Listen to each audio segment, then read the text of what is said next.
Good morning, good morning, good morning. Welcome to another edition of AHYSEN Nation. I'm Johnny AHYSEN, and we are not in our new studio just yet.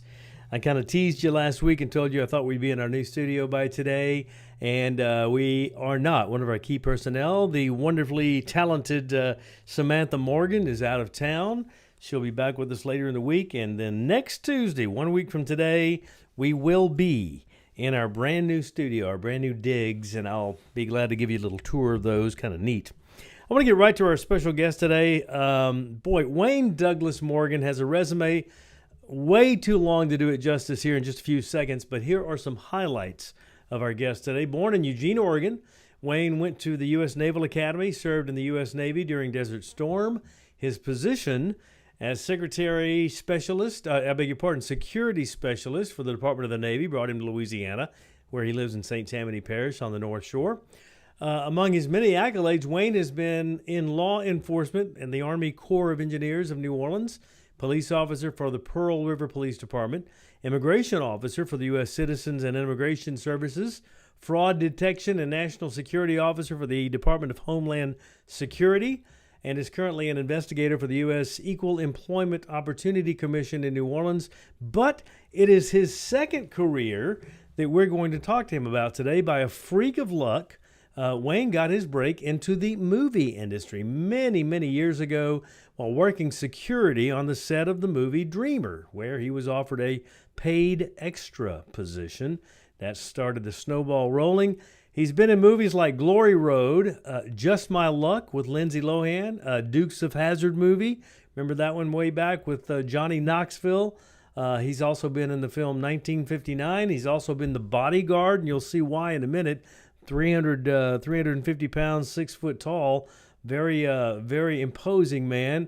So he's been the bodyguard for several celebrities, including Lindsay Lohan, Paris Hilton, been to parties at Leonardo DiCaprio's home, and his cell phone has a list of telephone numbers of A-listers all over Hollywood. But what really motivates Wayne is helping men and women realize their dreams of getting into the movie industry on both sides of the camera, quite frankly. He formed a nonprofit organization called H.U.R.D, Casting Network, helping you reach dreams, and as well as a for-profit organization called Upper Line Entertainment. Boy, I got to tell you, Wayne, you're if I did real justice, and I think I did a pretty good job introing you a second ago, but if I did real justice and went through every line item of your bio, that would take the entire AHYSEN Nation half hour. I mean, you are it's just incredible. When do you sleep?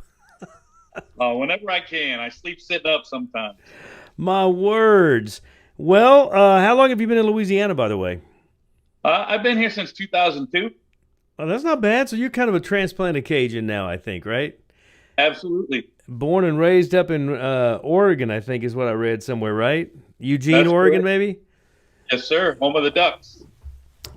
Your second career is what I wanted to visit with you about. And and again, in the intro, I think I did it justice. I had to abbreviate it because it's such a powerful resume of things that you've done and are involved in still.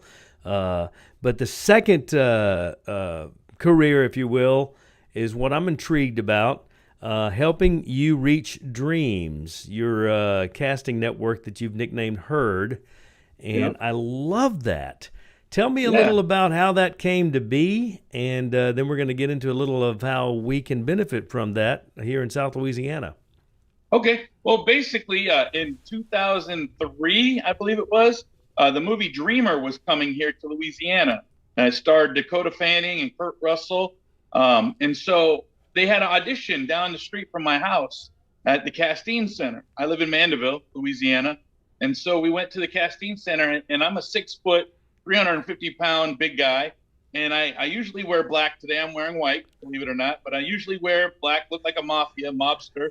I had at the time, my 22 and 20-year-old daughters were probably 4 and 6. So I walked with them in my hands, holding my hands, walked in this line. And as soon as we got there, somebody said, "Oh my God, I've seen you somewhere. Where have you seen, where have we seen you?" Well, by that time I'd only played football. And I went to the Naval Academy prep school and then the Navy and played football. So I said, unless it was football, you haven't seen me anywhere. And they said, "Well, we want to get you on this film called Dreamer." It's like, okay, I'll do it. So they told me to show up. And when I showed up, it was about a horse. It was at the horse track. And they had a Wrangler tent set up. And they had all the extras in there. And the person in charge was a Wrangler. And so everybody kept asking, where did everybody go? They said, "Oh, follow the herd, follow the herd."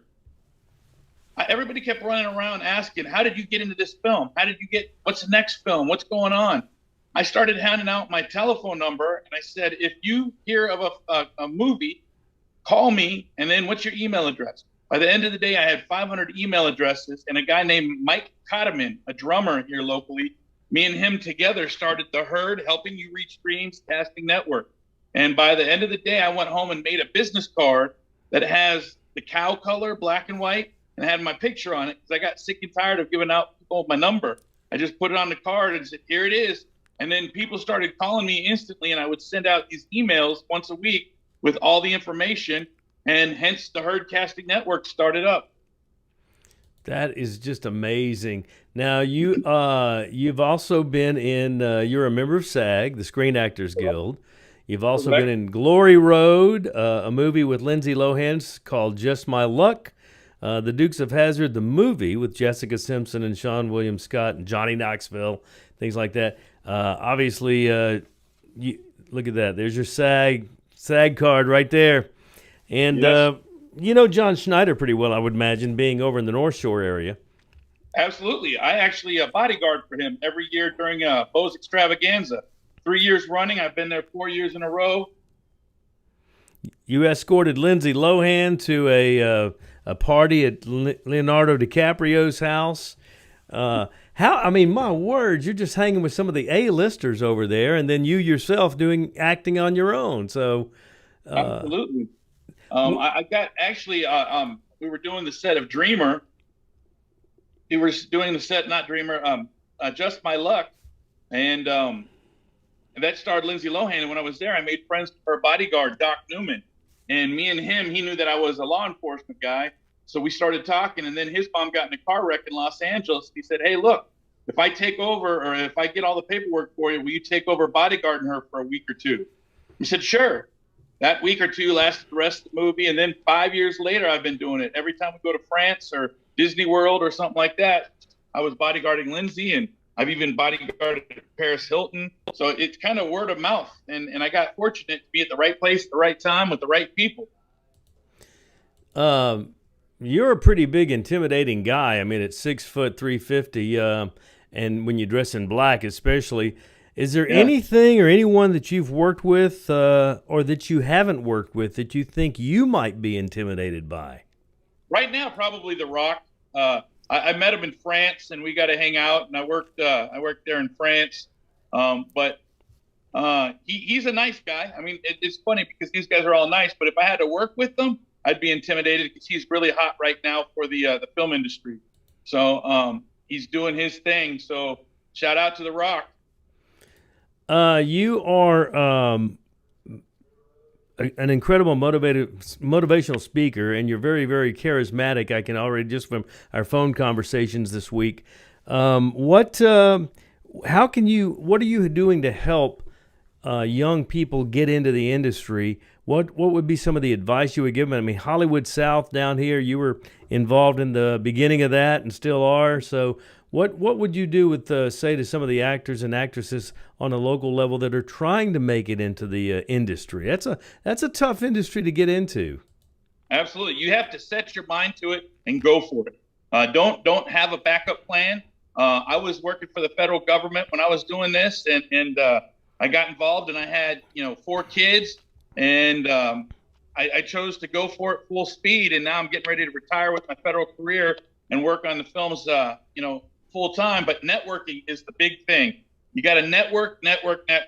Take acting classes, know your craft, get your headshots proper. They don't have to be $1 million headshots. But you just have to have professional. You got to have the tools, and it's good to network.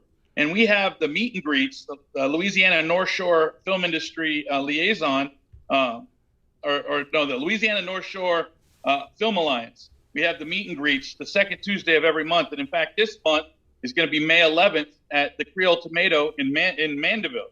And we're going to have Hollywood legend Ruta Lee, who just wrote a book with Barry Rogers, my publicist. He helped her write that book, and she wrote it, but he helped her. And then we're going to have Zoe Yeoman, who is an actor, producer, and director, and she's the etiquette expert. So they're going to be our guests.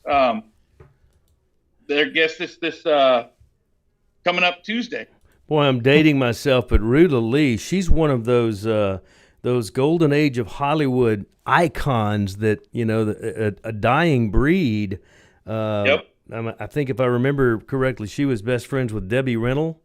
Yep. And back in the day, and lives in a big, beautiful mansion and things like that.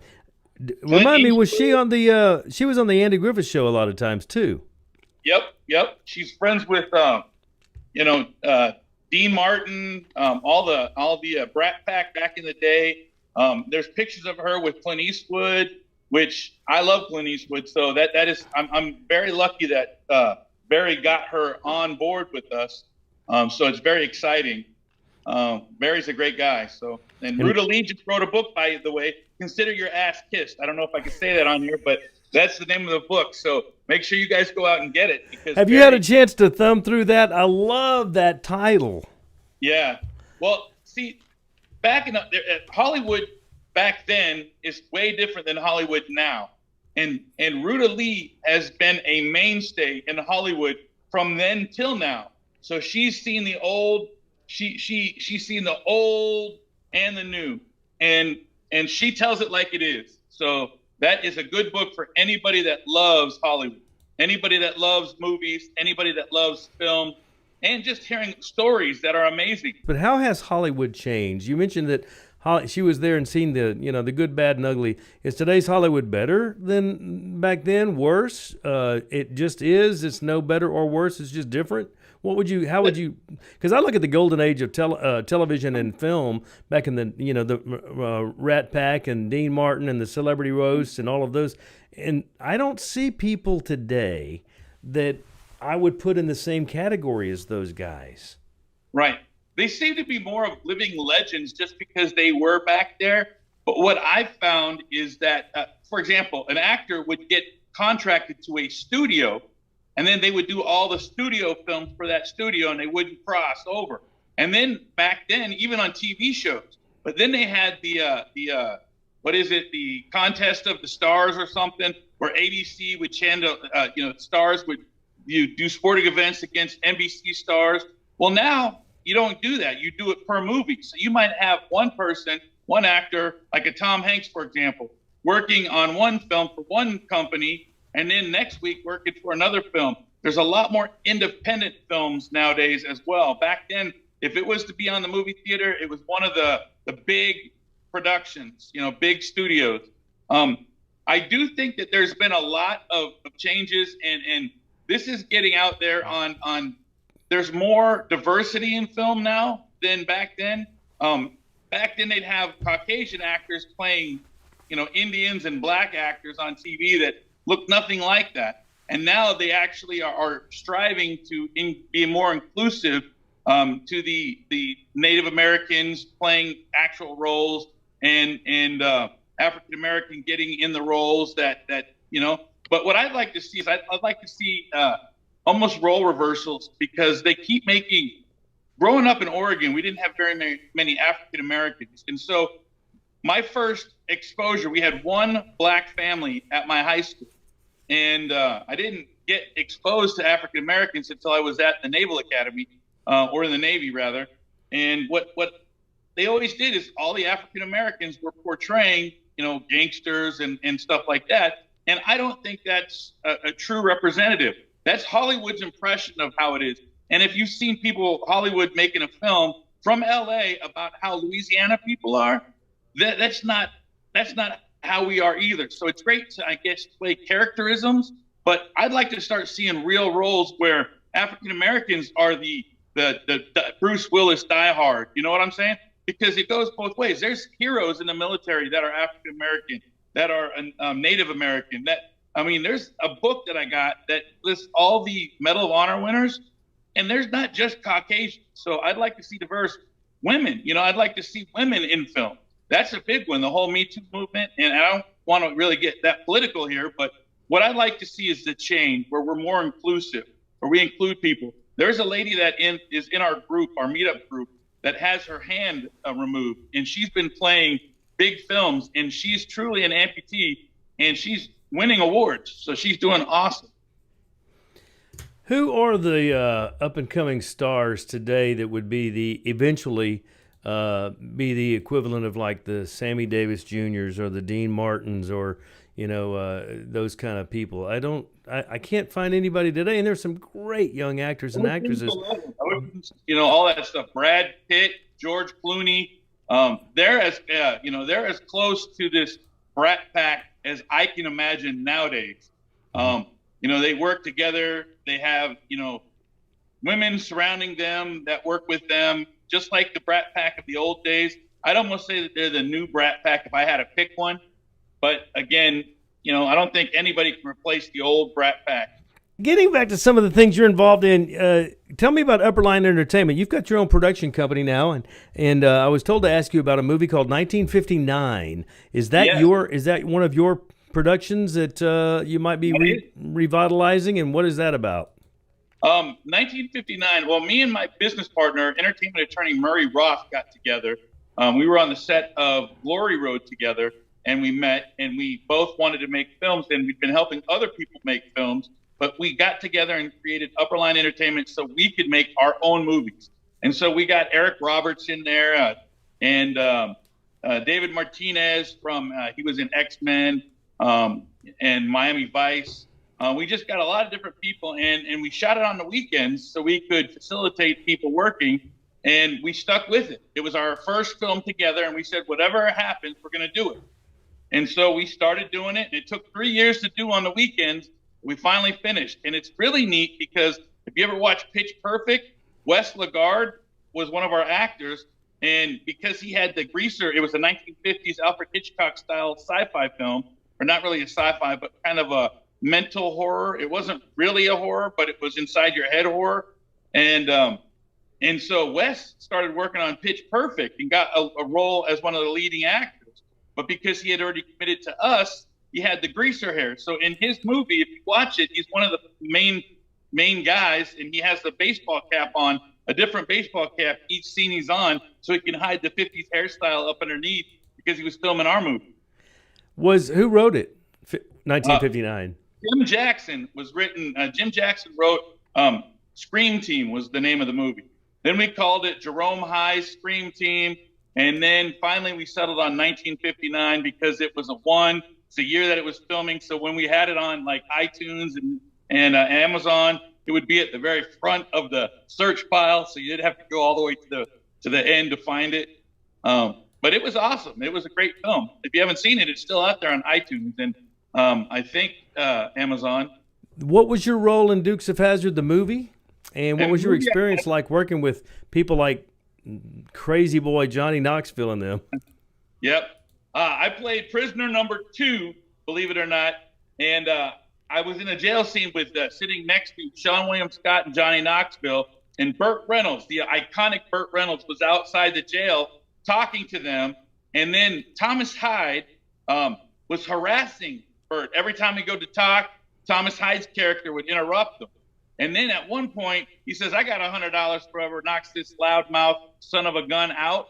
And then I knock him out, take the money. And then Johnny Knoxville thought it would be hilarious for me to try to get Burt Reynolds to laugh. But he was a consummate professional. So as he walks off, you want some fries with that shake? I'm sick, a big guy. So he thought it would be funny if I played this gay prisoner and trying to hit on him. So I'm like, you want some fries with that shake? You got a pretty mouth, boy.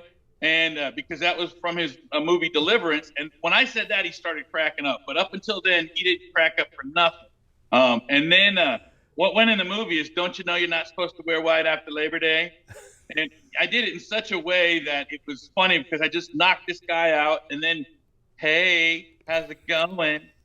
So it was pretty fun. That's hilarious. Getting to work with Burt Reynolds, I mean, that was a bucket list thing because he passed away, not too far after that. But, yeah. He was an amazing guy, and he took photos with me. I don't take photos on sets, but he said, hey, let's get a photo. So I told him that my grandma loved him. Have you ever done or thought about doing theater, live stage? Yeah, I did Annie one time, but it was a high school production. They brought in an outside guy. I wasn't a high schooler when I did it, but they brought me in to play Daddy Warbucks. And then I did New Orleans opera, Rigoletto. I wasn't one of the singers, but I was one of, I guess they call it the background version of it. But they told me, they said this, it'll be a big commitment. You get to wear a tunic and be this awesome soldier. I was like, you sold me after you said soldier. Don't let them lie. A tunic is a dress. They had me out there on a dress. I mean, it's some long dress robe thing and tights. And 350 pounds don't look good in tights. But let me just tell you, I made it through because I looked out into the crowd. And this is why networking is so important. I was embarrassed to do it. But when I had all my friends out there in the stage, when I could look out there in the crowd, then I felt more comfortable and I just winged it. That's when I learned that, it doesn't matter. I'll make fun of myself. Let's laugh. If I can't laugh, if I can't laugh at myself, who's going to laugh at me? I got to tell you, theater's more intimidating, I would think, than television or film because you can do so much in post. Whereas theater, you're live in front of a live audience, and it's one shot, and that's all you got. Yeah, I just interviewed. We got a new show on the internet called Film Focus, and we interviewed big people from Los Angeles who can't come out here. And my first guest was Adam Jacobs from Disney's Broadway theater production of The Lion King and Aladdin. He played Aladdin, he played Simba, and he does a lot of theater and he's been nominated for many awards. And when I was talking to him, I told him that the reason I act in movies is because I can't act and I need my takes. If I can do another take, then you can get me to look good on screen. But if I was to go out there on the play, I mean, that Annie thing tested, when I played Daddy Warbucks, that tested me. That physically tested me because the show must go on. And if you forget your lines, you can't stop. And I've seen people do it at auditions when they messed up their lines. They're like, can we do that again? No, you're supposed to roll through it. If you mess it up, roll right on through. Keep going. And that's one of the biggest things that I would tell any person trying to become an actor is to just, if you make a decision, stick with it. If it's the wrong decision, go with it 100%. Own it. Own it. That's exactly right. Well, that brings up an interesting question. Are you enjoying having more fun in front of the camera or behind the camera? Where do you want to go from here? Well, truth be told, the funnest job I do is the bodyguard. When I'm with Snoop Dogg or Wiz Khalifa or Lindsay or something, it's awesome. But I got to tell you, I bodyguarded Lindsay down on Bourbon Street during Mardi Gras. That was difficult, but not nearly as difficult as bodyguarding Lindsay Lohan at Disney World during a 13, 14-year-old cheerleading competition. Those girls have sixth sense, man. We were inside a store, and nobody could see that Lindsay was even in the store. And I saw these people just stop, mid-stop. Lindsay's here. And I'm like, oh, my God. And, these girls. Exactly. And on Bourbon Street, you can look intimidating. But these little girls looked at me like I was just a pushover. And Daddy Warbucks. Somebody that day. But I have more fun bodyguarding than doing anything else. But what I really love to do is I like being the person that brings people together. I'm working with Quentin Aaron from The Blind Side, the lead actor of the Oscar-winning film The Blind Side. Again, Barry introduced me to him. We're working on some projects. And what I did is I got him with an Emmy-winning producer and brought the team together. And now we're making this project. So I really love being the person when somebody comes to me, I've got a script, but no acting. I've got money, but no script and no acting. I'm an actor and I've got no scripts. Then I bring them all together and make the project happen, hence being a producer. So I like producing more so than I like doing anything else. And it's not just producing films, televisions, documentaries. I'm working with Ashton Gill from American Idol, and we're going to hopefully we're going to work with her and do her first music video. She hasn't had a music video yet, so we're going to make it for her on my dime. And then we're going to get it hopefully released out there to the world. And I don't ever say hopefully, because if I set my mind to something, we're going to do it. And, if somebody says no, that doesn't mean I can't do it. It just means that we can't do it together, because I'm going to do it. Okay, let's get back to Hollywood South for a second. We've got the big Celtic Studios here in Baton Rouge, and you're right down the road and on the North Shore. Is this going to come back? I mean, when this thing came in with the tax incentives and everything pre-COVID many, many years ago, it was huge. And at one time, I think one year, I'm not remembering what year it was, we had turned out more film than Hollywood. And then the tax credits kind of changed. And then, of course, COVID hit and shut everybody down. What is the current status of things like Hollywood South, Celtic Studios here in Baton Rouge, and where do you see it going? Well, films are coming back. They're coming back as COVID dies down and as regulations release about the masks and stuff like that. The difficult part now is every film has to have a COVID supervisor or whatever, where they monitor and make sure that everybody's had their COVID tests, and that costs a lot of money to productions. But what's happening is movies are coming back to New Orleans, coming back to Louisiana, and the problem that we had a long time ago is we had the best tax incentive in the country, and every movie was coming down here. They were loving it. Then we've had some people get in trouble for reutilizing their tax incentives and reinvesting in the same one, getting in trouble by the law. In fact, Mark Smith, the old film commissioner from a long time ago, got into trouble, and Lyft got into trouble. But that doesn't represent everybody in the film industry here. There's a lot of good people that want to make films. But what's happening is the incentives is pulling in films from outside. We want to start making it lucrative for the filmmakers here to make big-time indie films. We want the studios to come, but we also want to make them here. But then other people like Atlanta started getting tax incentives. New Mexico's got some good tax incentives. So that's why the films are going over there and stuff. But they'll be coming back. And the tax incentives, we just had a vote on it. And two of our new laws passed that we wanted to pass, but then a couple of them have been deferred, and that we have caps on it. You get certain amount if you hire internally versus externally. But at one point in time with our meet and greets, we have over 10,000 people in the film industry in our meet and greet group, the Louisiana Produces group. And at one point in time, they were going to put something on the bill to try to take away that. And we had over 1,000 people ready to hop on like 20 buses to go to Capitol, painted blue. And when they found out about it, they said, no, we're going to pass on this. We're not going to address it. So there's a lot that we could do. Susie Labrie is one of the people that works with me, and she does the meetup group in Baton Rouge. She's very knowledgeable on the tax incentives, and she knows she's a lobbyist for us. And they call her Louisiana Sunshine. But she's a great person, and she knows everything that's going on, and we listen to her as much as possible. But there's a lot of us here, and we all want to work, and it's trying to make everybody here get money in their pockets to feed their families and bring businesses here. A lot of people don't know when you bring films here, the businesses benefit because they have to stay somewhere. They have to eat somewhere. They have to get their supplies for the film somewhere. That is all public, you know. And the Dry public, cleaners. I'm thinking dry cleaners and things. dry cleaners, yes, everybody. Makeup stores, you know. They might bring crew from LA, but they got to get their supplies here when they're here filming for a movie for 3 or 4 months. So it's just a benefit. It's a win-win. But it's got to be worked right. And there's still a little bit of work that needs to be done. But we've got people, you know, the lieutenant governor, the governor, Jason Wagon's back from the Ranch Studios, LFPA. You know, these people are all working to help make it better here. I'd like to see the Screen Actors Guild. They're doing a lot, but I'd like to see the Screen Actors Guild, you know, be more vocal here locally in making it so that the tax incentives apply to the actors as well. Because in this whole package, I think it's the actors here that aren't getting picked up because they're bringing actors from LA to come here and do 1-liners, 2-liners, 3-liners, 5 and under, you know. And we don't need to fly somebody from LA, put them up in a hotel for that.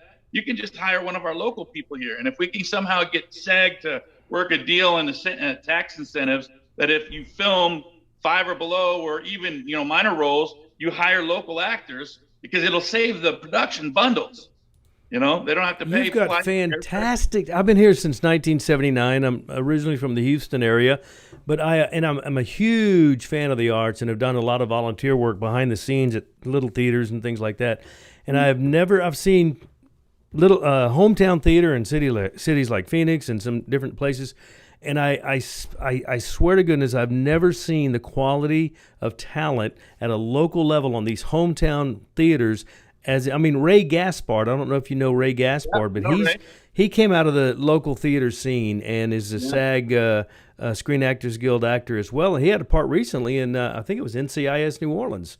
Yep. But I mean, people like that, why wouldn't they call a Ray Gaspard first? Or some of these other names, there's tons of them. I can't even mention all of them to you right here in South Louisiana. The vice president of the SAG local, Randy Gonzalez, is here. He was in the Oscar-winning film The Green Book. He was just in this movie with I Am Sparta. What's his name? I forget his name. The guy who played Sparta. Oh yeah.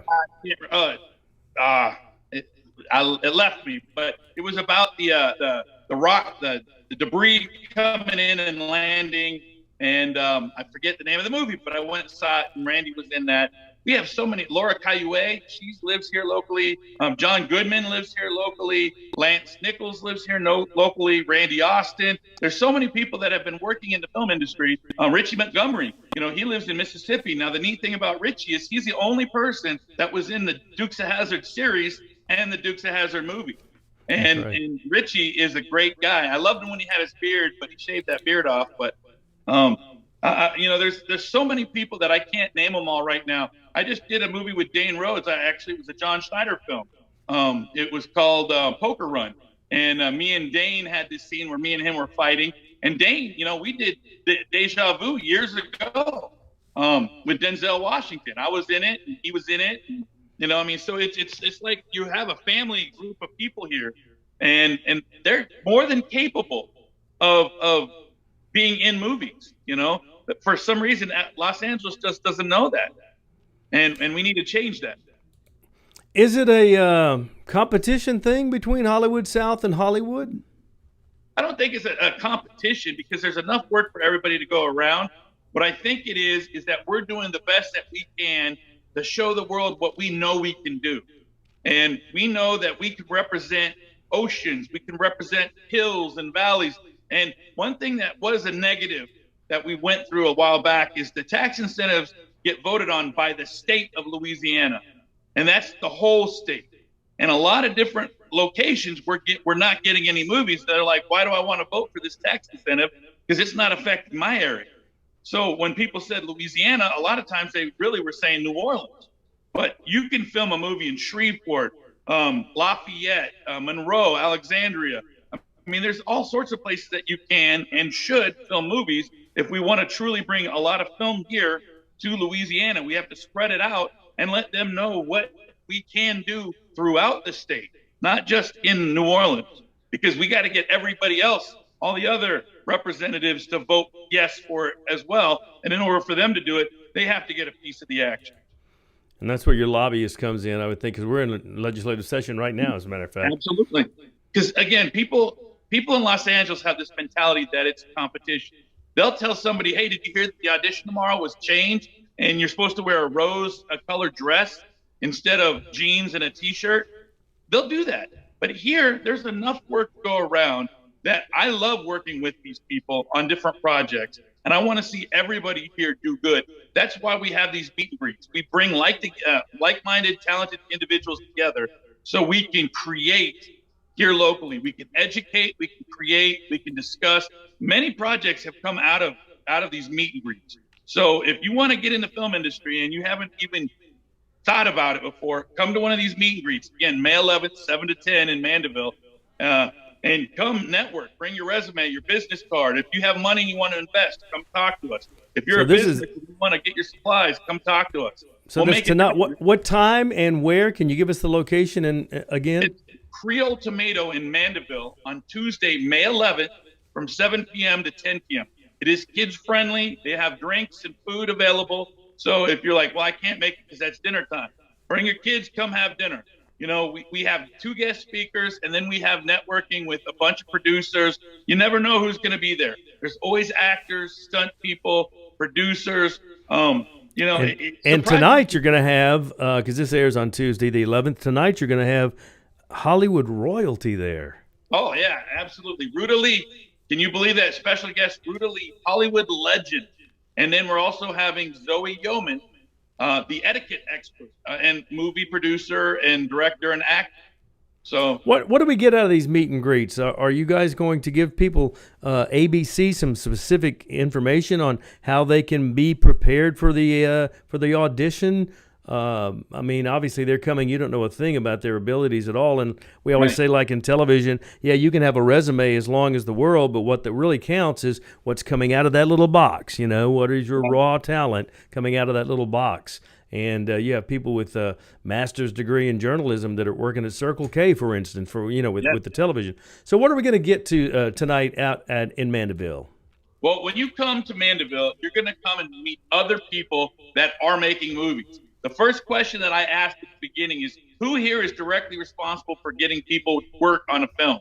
And a lot of people raise their hands, because the first part is I introduce the guest speakers, they speak. We share information about what's pertinent to the film industry. In this case, we're going to share information about the tax incentives and stuff like that. But then we also share the address of where, if you want to get, because it's not just for actors, it's for crew members too. So we share every production that we know is filming here, and we list who you have to send your resume to if you want to get work on those productions. That's what's coming here, what's here now, and what just wrapped. And then we share that information. Then we introduce everybody, and then we break up. We have our network where you get to go and talk to whoever you want. So my secret is this: whoever raises their hand that they're responsible for getting you guys hired, that's who I would go and talk to when we break up into groups, because if they're hiring, they're going to hire me because I got my resume right here. Boom. And that's how you get started. Not only that, you get to hear information that's pertinent. You get locked into the community so you can find out other things. Things like if you want acting classes, we'll send you to Valika Gray, Lance Nichols, Jim Gleason. We'll send you to any number of these people. If you want headshots, we'll send you to Steve Hammond. We'll send you to Jackson. You know, in fact, I'm going to be having mine done with Jackson. I forget his freaking last name offhand, but he was in the Contraband movie with Mark Wahlberg, and it came down to me and him for the same role. He got it. So he was a better man for me than me on that one. So good job, Jackson. But he does films or headshots. So we'll hook you up with, headshots and people that you need. We also do sometimes the business of show business. Did you know that if you're an actor and you go watch movies, that's a tax write-off? Get your hair cut, tax write-off. You buy paper for your resume, tax write-off. You drive to an audition, tax write-off. But people don't know that. So, we try to help share that information, and we bridge a gap. We link all the agencies and companies and organizations together. We try to help people get into SAG. We try to help people get into AHYSEN, which is behind the scene union. And then SAG is obviously Screen Actors Guild / AFTRA. So it's amazing. They're very beneficial. And if you are like, hey, I'm a rookie, I had never done a movie, come to this and you'll learn how. If not, you won't. You'll probably get one right there. How They can get I follow? How can someone watching this follow you and know when future ones, if they can't make tonight, and know when future meet and greets are, and just kind of keep up with what you're doing? Give me some information, Facebook, websites, things like that. Facebook. If you go to Facebook, you type in Louisiana Producers. That's the name of a group on Facebook. We also have Louisiana Produces Lafayette. We have Louisiana Produces Baton Rouge, which is another Facebook page. But Louisiana Produces is the main one. It's the one that covers over the umbrella of Lake Charles, Monroe, Alexandria, Baton Rouge, New Orleans, Kenner, Mandeville. Louisiana Produces is the big nonprofit. And underneath it, then we have the actors group, screenwriters group. But you can either go to Louisiana Produces as a group. It's a group on Facebook, or you can go to LA North Shore Film Alliance. LA North Shore Film Alliance. That's the new one for Mandeville, specifically for Mandeville. And that's where you would find information about who's coming to be our guests. Whenever we get them, we put it on there first, then we start sharing it out. Do you move locations, or do you move locations around for your meet and greets every month? We used to do it at Nirvana Indian Restaurant on Magazine in New Orleans. We used to do it at the Robinson Film Center in Shreveport. We did it somewhere in Lake Charles and Monroe. We used to do it at the Mandeville Social, which is the place we went to. Then it got new ownership, and now we're doing it at Creole Tomato. I do have to say that I'm always looking. We're a nonprofit. We'd love for someone, if they want to bring us there, we'd love somebody to host it. Right now, it's the second Tuesday of every month. That does conflict with the Women in Film and Television group. We'd love to be able to join up with those guys on a different day. So if there's a business out there that wants to support the film industry, we'd love them to sponsor us by letting us have our meet and greets there.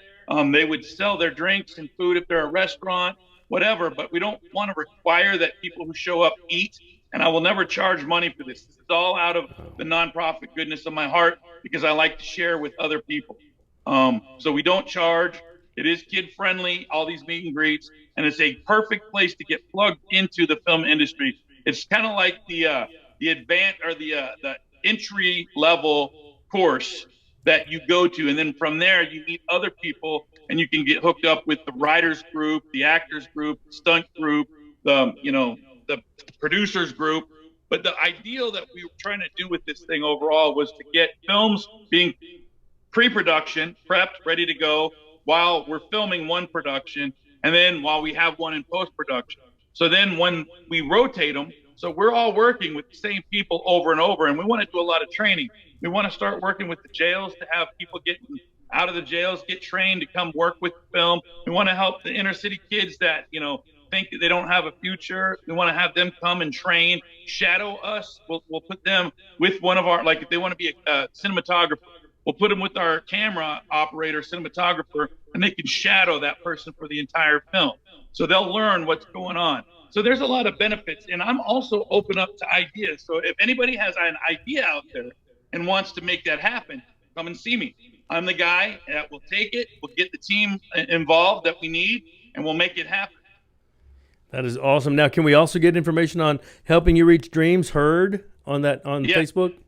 On Facebook, okay. Just go to Louisiana, because they merged. They kind of merged at one point. And I don't want to say merged, but I was in charge of the H.U.R.D Casting Network when Lynn Yeldell, who was the chief financial officer for LIFT, she left to go work at Women in Film and Television before LIFT got into trouble. And she was one of the people with George Brower of the tax incentives started Louisiana Producers. And I took over because I had started the H.U.R.D, and they asked me to take over for her when she left. So then I kind of merged the two meetings into one bigger meeting. And we've had anywhere from 650 people to one meeting down to 20 people. I think we had 18 at one point, but then 2 more people showed up. So the lowest we've ever had was 20 at these meet and greets. And the most we've ever had was 650 people. That's a lot of people showing up at an event. We have the radio coming, 100 FM, NOLA 100 FM.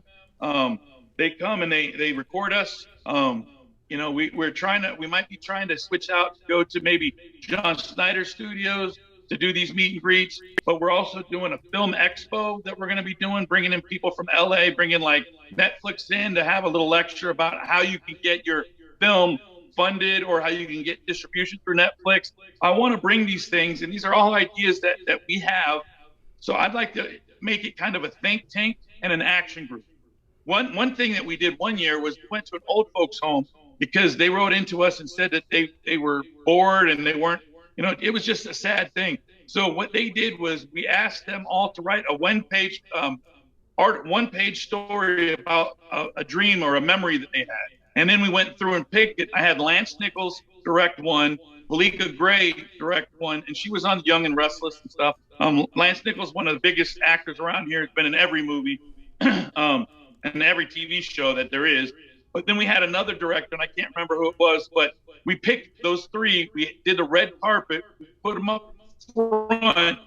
We charged admission, and families came and watched it. And then the story was so amazing that they were crying because they saw their life on the story on the stage. And then it was so good that Lance Nichols wanted to take his person and turn that one-act play into a full-blown play because her story was so incredible. And these guys are older people that the younger generation can learn from. And this is just another example of what we can do if we put our minds together. We can do anything. We can put a TV show. We can do a travel show. We can do a podcast. We can do, if you have an idea, let's make it happen. We've got the connections, over 10,000 people. We work with military. I've got people tanks. We got them helicopters. We got them police cars. People want to come and get in and make a movie. They call us. We'll hook them up. We'll hook them up with our people. If you want to write a book, this is the thing I always tell people. People have dreams that they want to do. Oh, I want to write a book. 10 years later, they still haven't written the book. Why haven't you written the book? Well, I don't know how, or you make excuses.